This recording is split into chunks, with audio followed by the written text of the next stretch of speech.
오늘 저는 여러분들과 함께 바울을 지키시는 하나님이라는 제목으로 함께 말씀의 은혜 나누도록 하겠습니다. 이 말씀을 나눌 때 말씀의 영이신 성령님께서 이곳에 가득할 줄로 믿습니다. 예루살렘 성전을 모독한다라는 이유로 바울이 붙잡히게 됩니다. 그리고 로마 천부장의 도움으로 간신히 목숨을 건질 수가 있었지요. 바울에게는 두 번 로마 그 군대 안에 들어가기 전에 한 번, 그리고 천부장에 의해서 소집된 사내들인 공의에서 또 한 번, 이렇게 두 번 자신의 신앙을 고백하며 공개적으로 예수님을 증거할 수 있는 기회가 있었습니다. 하지만 바울은 유대인들을 사랑하는 마음으로 부형들아 제발 내 말을 듣고 예수님을 믿어라 라는 마음으로 예수님을 증거하지만 유대인들은 어떻습니까? 완악한 그들의 마음은 바울의 이야기를 들으려 하지 않습니다. 오히려 반대로 마치 예수님을 십자가에 못 박으라고 고함쳤던 그 유대인들의 그 모습 그대로 바울을 죽이려고 혈안이 되어 달려듭니다. 사도행전 23장 10절 말씀을 보시면 얼마나 그들이 정말 바울을 죽이려고 달려들었는지 성경은 이렇게 표현을 하고 있습니다. 큰 분쟁이 생기니 천부장은 바울이 그들에게 찢겨질까 하여 군인을 명하여 내려가 무리 가운데서 빼앗아 가지고 영내로 들어가니라. 바울을 죽이려 달려드는 사람들이 얼마나 극렬했는지 바울이 찢겨서 죽게 될까 봐 걱정한 로마 천부장이 바울을 부대 안으로 들여보내고 보호하도록 명령하는 겁니다. 이제 공은 천부장에게 돌아왔습니다. 천부장의 고민이 깊어질 수밖에 없습니다. 왜냐하면 자신은 지금 예루살렘의 치안을 담당하고 있는 로마 군사들의 대장입니다. 예루살렘 안에서 자꾸만 바울로 인해서 소동이 일어나는 겁니다. 폭동이 일어나니 이것을 그냥 가만히 놔둘 수는 없습니다. 어떻게든 이 소란을 진정시켜야 되는 책임이 이 천부장에게 있는 겁니다. 가장 쉬운 방법은 여러분 무엇이겠습니까? 그냥 바울을 그들에게 던져주는 겁니다. 내어주는 거예요. 그러면 그들은 그냥 바울을 받아가고 자신들이 원하는 대로 할 것이고 소란은 그냥 금세 사라지게 될 겁니다. 하지만 그렇게 되면 로마 시민인 바울이 죽게 되는 것이고 로마 군인으로서 로마 시민권자를 지키지 못했다라는 책임으로부터 로마 천부장이 결코 자유롭지 못하게 될 겁니다. 이런 상황 가운데 예기치 않은 일이 오늘 말씀을 보시면 벌어집니다. 유대인들 가운데 약 40여 명 정도의 사람들이 모여서 바울을 죽이겠다라고 암살할 계획을 세우는 겁니다. 자, 12절, 13절 말씀 보시겠습니다. 날이 샘에 유대인들이 당을 지어 맹세하되 바울을 죽이기 전에는 먹지도 아니하고 마시지도 아니하겠다 하고 이같이 동맹한 자가 40여 명이었더라. 바울을 죽이겠다는 결심이 얼마나 대단했던지 스스로 바울을 죽이기 전에는 먹지도 마시지도 않겠다라고 결사하는 겁니다. 한마디로 바울이 죽든지 자신들이 죽든지 하겠다라는 거예요. 심지어 이들 14절 말씀을 보시면 이들이 이렇게 당을 지어서 자기들만 하는 게 아니라 대제사장과 장로들에게 도움을 요청합니다. 그들과 결탁을 하죠.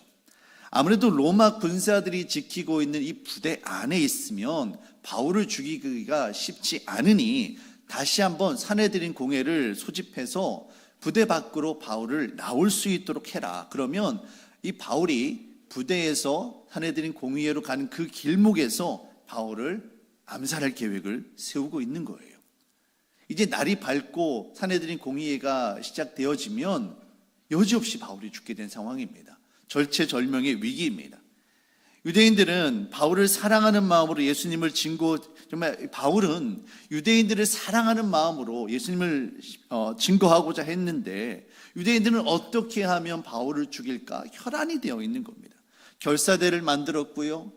유대의 영향력이 있는 대제사장과 장로들과 합세해서 바울을 죽이려고 달려듭니다. 그런데 반면에 바울에게는 아무도 없습니다. 이처럼 바울이 힘들고 어려운 상황 가운데 있는데 누구도 바울을 돕겠다고 나서는 사람이 아무도 없습니다. 심지어 예루살렘 교회 가운데 어느 누구도 이 바울을 돕고 바울이가 이 잘못이 없다라는 것을 변화하고자 하는 사람이 아무도 없어요. 그냥 바울이 꼼짝없이 이제 죽게 된 상황입니다. 사랑하는 성도 여러분, 우리가 인생을 살다 보면 정말 이와 같은 때가 있습니다. 주변에 나를 반겨주는 사람 아무도 없고 다 나를 대적하는 사람 같고 어떻게 하면 정말 나를 죽일 듯이 다 달려들까, 모든 것을 포기하고 싶고 모든 것을 정말 도망치고 싶을 그럴 때가 한두 번씩은 찾아오게 되어집니다. 바로 이때 감사하게도 우리 주님께서 바울을 찾아가 주십니다. 바울을 찾아가셨던 그 주님께서 저와 여러분들을 동일하게 찾아오심을 여러분 믿으시길 바랍니다. 오늘 11절 말씀을 보시면 예수님께서 성령의 모습으로 바울을 찾아오셔서 위로의 말씀을 주십니다. 11절 말씀 같이 한 목소리로 읽도록 하겠습니다. 그날 밤에 주께서 바울 곁에 서서 이르시되 담대하라, 내가 예루살렘에서 나의 일을 증언한 것 같이 로마에서도 증언하여라 하리라 하시니라. 아멘. 사랑하는 성도 여러분, 인생의 어려움을 만났을 때 정말 아무도 나를 도와주는 이 없는 것처럼 보일 때 바로 그때 우리 구주 예수님을 찾으시기를 주님의 이름으로 부탁드립니다. 예수님은 온전히 저와 여러분들을 구원하시기 위해 이 땅에 오셨습니다. 예수님은 저와 여러분들을 위해서 모든 것을 내어주신 분이세요.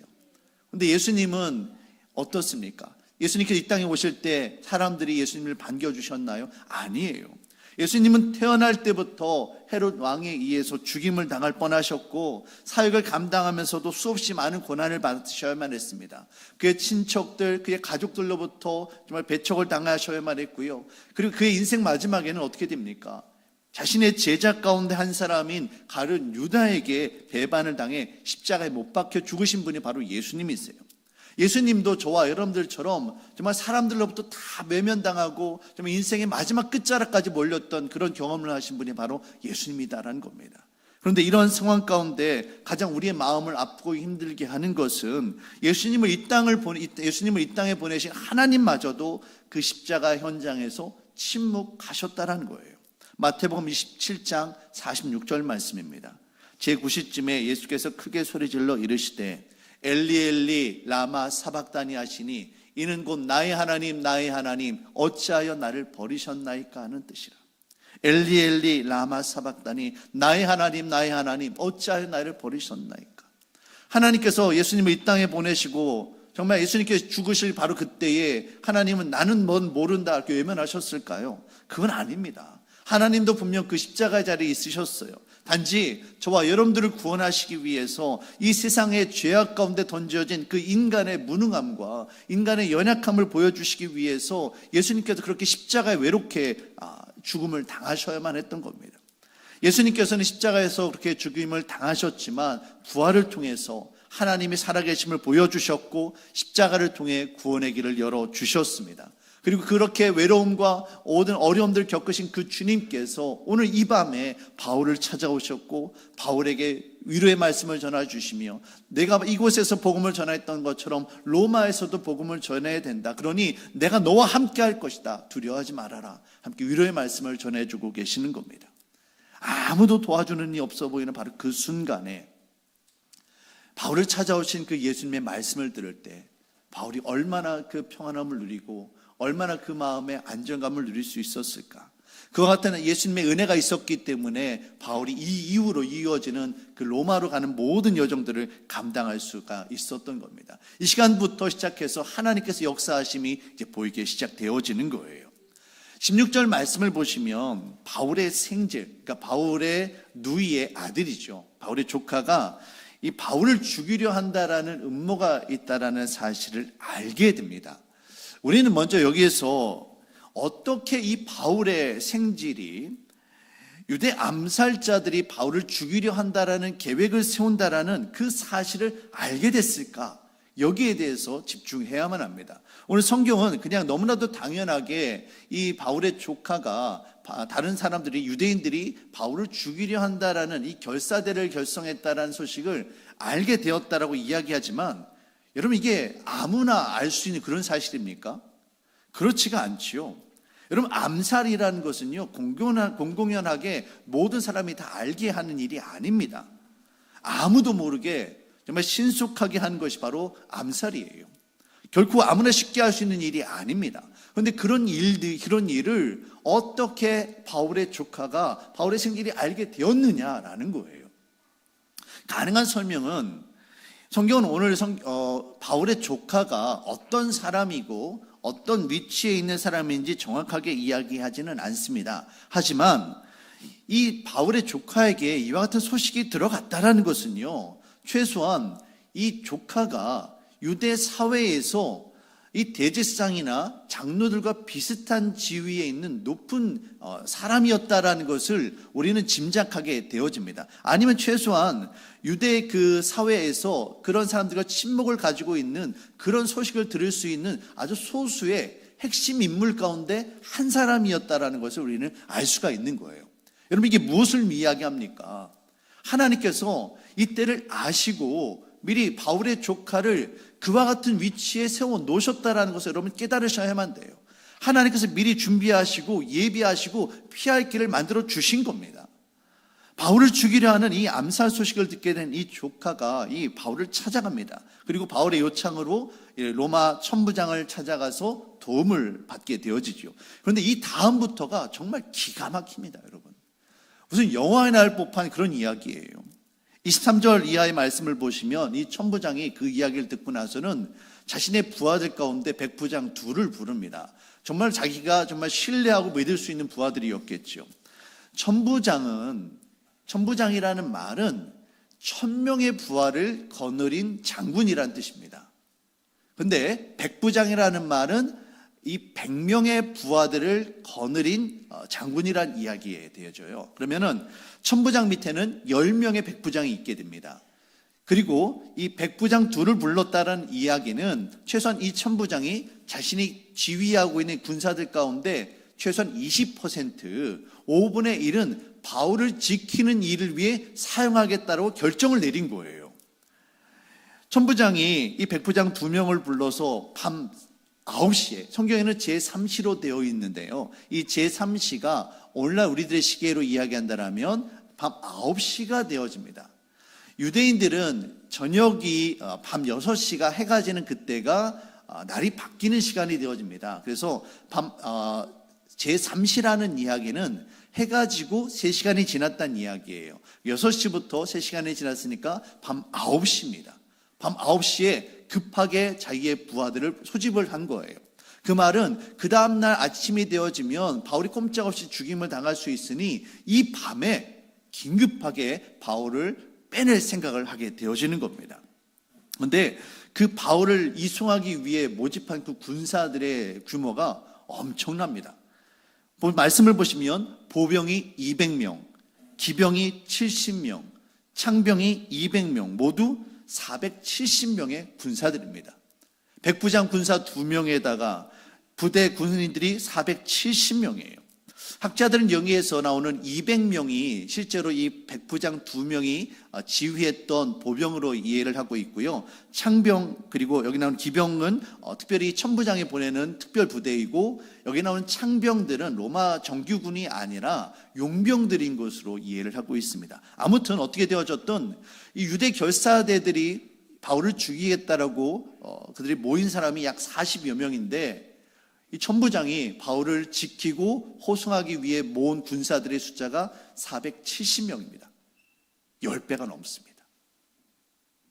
한마디로 천부장은 자신이 할 수 있는 최대한의 노력, 정말 이 예루살렘의 안보를 책임지기 위해서 부대 규모를 빼고는 자신이 가동할 수 있는 특별부대를 다 여기 동원을 해서 바울을 지키고 있는 것을 알 수가 있습니다.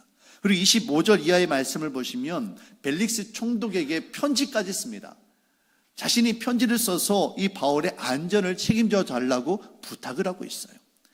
여러분, 지금 이 모든 것을 통해서 함께 성경을 통해 우리가 확인할 수 있는 게 무엇입니까?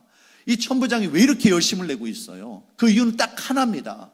바울을 안전하게 지키겠다라는 겁니다. 물론 천부장 입장에서 자신이 치안을 담당하는 예루살렘에서 로마 시민권자가 암살을 당하는 사건이 벌어지면 자신의 출세길이 막히게 되니까 이렇게 철두철미하게 대비하는 것으로도 이해할 수 있습니다. 하지만 아까도 말씀드렸던 것처럼 만약에 이 천부장이 정치적인 계산이 빠른 사람이었다면 이렇게 해서 유대인들과의 관계가 나빠진 것을 생각한다면 그냥 바울을 풀어주고 나는 모르는 일이다라고 발뺌해도 뭐라 할 사람 아무도 없습니다. 하지만 그럼에도 불구하고 천부장이 이처럼 바울을 위해서 나설 수 있었던 것은 오직 하나, 하나님께서 천부장의 마음을 움직이셨기 때문임을 여러분 깨달으시길 바랍니다. 사랑하는 성도 여러분, 바로 이분이 우리 하나님이세요. 바울을 죽음의 위기에서 구원하시고 예루살렘에 머물러 있었던 이 바울을 로마 군사들의 호의를 받으면서 경호를 받으면서 유대 총독인 벨릭스 앞으로 인도하셨고 또 거기서 복음을 전하게 하시고 이제 거기서부터 시작해서 로마까지 인도하시며 바울이 복음을 전할 수 있도록 인도하신 하나님의 은혜를, 하나님의 섭리를 우리는 여기서 확인할 수가 있게 되어집니다. 사랑하는 성도 여러분, 하나님은 결코 우리들의 인생 가운데 저와 여러분들을 홀로 내버려 두지 않으십니다. 하나님께서 먼저 믿음의 사람들을 예비하시고요, 세상 사람들의 마음을 움직이셔서 저와 여러분들을 지키시고 오늘도 인도하고 계심을 여러분 믿으시길 바랍니다. 시편 23편을 보시면 이와 같은 하나님의 마음을 다윗은 너무나도 잘 고백을 하고 있습니다. 다윗은 여호와 하나님께서 선한 목자가 되어주셔서 자신의 인생을 이끌고 계심을 이렇게 고백을 합니다. 시편 23편 1절 말씀입니다. 여호와는 나의 목자시니 내게 부족함이 없으리로다. 다윗은 이스라엘 왕이 되기 이전에 양을 치는 목자였습니다. 그래서 이 목자가 양을 얼마나 사랑하는지, 양을 지키고 보호하기 위해서 얼마나 애쓰고 노력하는지 너무나도 잘 알고 있었어요. 그래서 나중에 왕이 된 이후에 자신의 인생을 이끄시고 보호하시는 그 하나님의 은혜를 깨닫고 주께서 나의 선한 목자가 되어주셨기 때문에 나의 인생에 정말 부족함이 없었습니다라고 이처럼 고백하고 있는 겁니다. 시편 23편 2절 3절 말씀을 보시면 다윗은 더 이렇게 고백을 합니다. 그가 나를 푸른 풀밭에 누이시며 쉴 만한 물가로 인도하시는도다. 내 영혼을 소생시키시고 자기 이름을 위하여 의의 길로 인도하시는도다. 다윗은 여호와 하나님께서 자신의 인생길을 인도하고 계심을 고백을 합니다. 양이 있어야 할 곳, 양이 가야 할 곳이 어디입니까? 푸른 풀밭이고 쉴 만한 물가인 거예요. 선한 목자 되신 주님께서 양이 되어지는 우리의 인생을 푸른 풀밭으로 쉴 만한 물가로 인도해 주신다는 겁니다.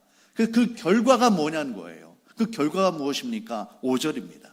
주께서 내 원수의 목전에서 내게 상을 차려주시고 기름을 내 머리에 부으셨으니 내 잔이 넘치나이다. 선한 목자 되신 주님께서 쉴 만한 물가로 푸른 초장으로 나를 이끌어 주셔서 그 결과로 주께서 내 머리에 기름을 부으셔서 내가 차고 넘친다라는 겁니다. 주께서 내 머리에 기름을 부으셨다. 이 말은 다윗이 여호와 하나님께서 나에게 축복하여 주심으로 말미암아 여호와 하나님의 기름 부음 받은 자, 내가 곧 이스라엘 왕이 될 수 있었습니다 라고 고백하고 있는 겁니다. 그런데 여러분, 이 2절과 3절 그리고 5절 사이에 4절이 있습니다. 4절이 무슨 내용입니까? 사망의 음침한 골짜기를 다닐지라도 해를 두려워하지 않을 것은 주께서 나와 함께 하신다라는 이야기예요.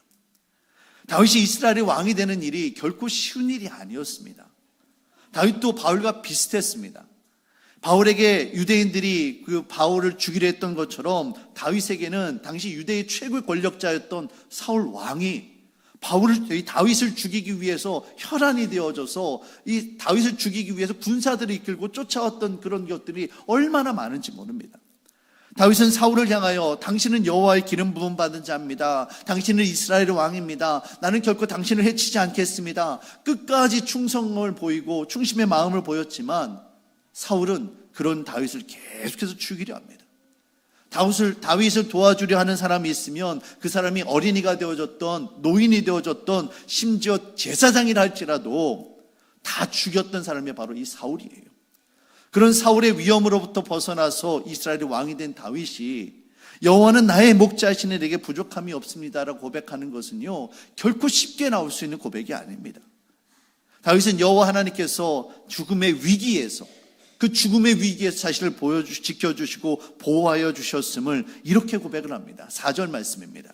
내가 사망의 음침한 골짜기로 다닐지라도 해를 두려워하지 않을 것은 주님께서 나와 함께 하심이라. 마지막 표현이 정말 기가 막혀요. 주의 지팡이와 막대기가 나를 안위하시나이다. 다윗은 자신의 인생 가운데 언제 어디에서 죽음이 달려올지 모르는 그런 사망의 음침한 골짜기를 다닐 것과 같다라고 고백을 합니다. 그런데 그럼에도 불구하고 자신이 두려워하지 않았던 것은 주께서 나와 함께 하심을 확인했기 때문이다라는 거예요. 그런데 하나님께서 어떻게 그의 인생을 이끌어 주셨느냐? 지팡이와 막대기로 나를 안위해 주셨다는 겁니다.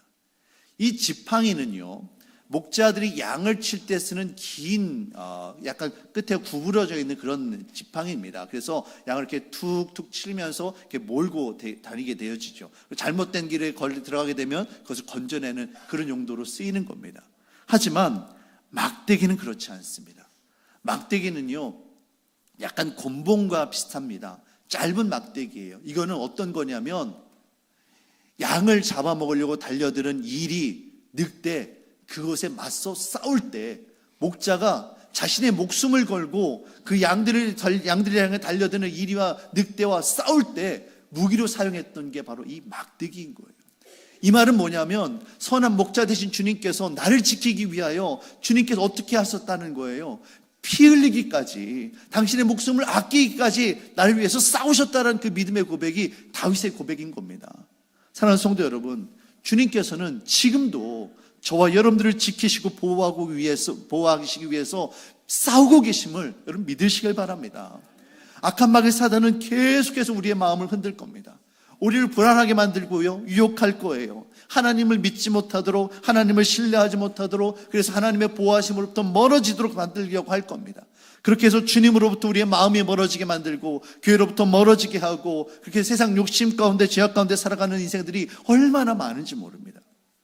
사랑하는 성도 여러분, 오직 주님만이 우리의 선한 목자가 되어주시고 오직 주님만이 우리의 피할 바위가 되어주심을 여러분 믿으시길 바랍니다. 주님께서 저와 여러분들을 위해서 지금도 싸우고 계시는 거예요. 세상은 우리들을 향하여 네 인생의 주인은 너니까 네가 알아서 해라, 네 마음대로 해라, 네 하고 싶은 대로 해라 라고 말을 합니다. 하지만 그 책임은 누가 져주나요? 우리 인생을 누가 책임져 주나요? 아무도 책임져 주지 않습니다.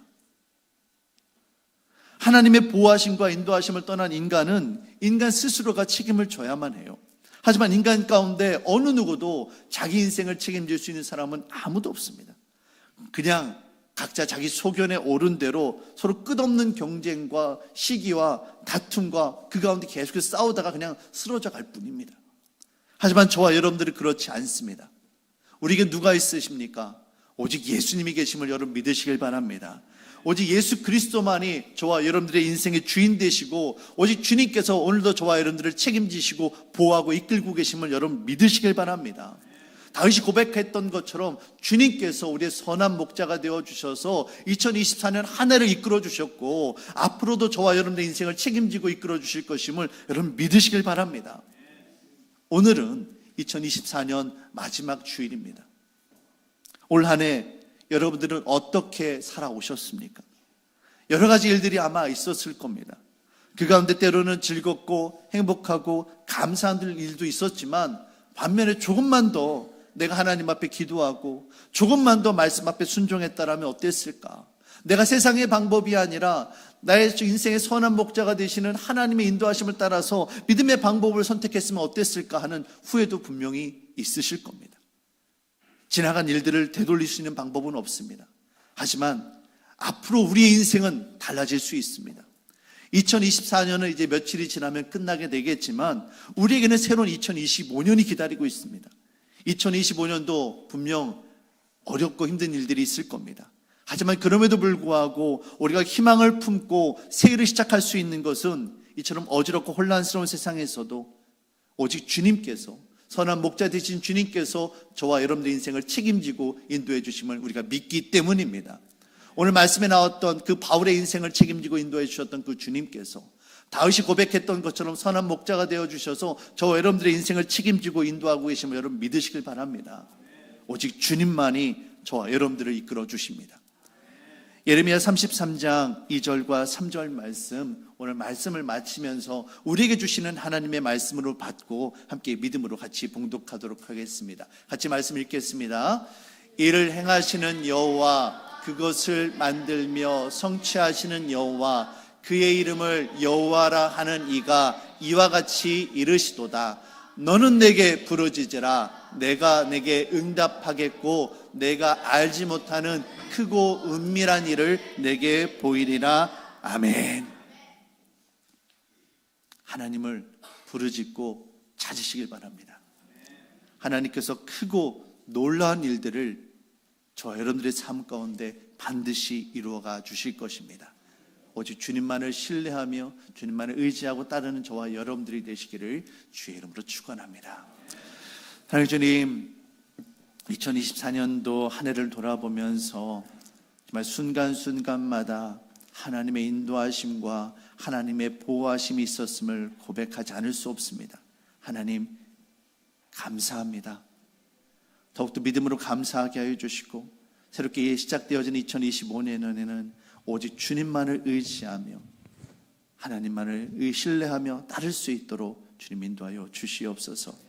주님만이 오직 우리의 선한 목자가 되어주시니 주의 길로 인도하여 주시옵소서. 감사하며 예수님의 이름으로 기도합니다.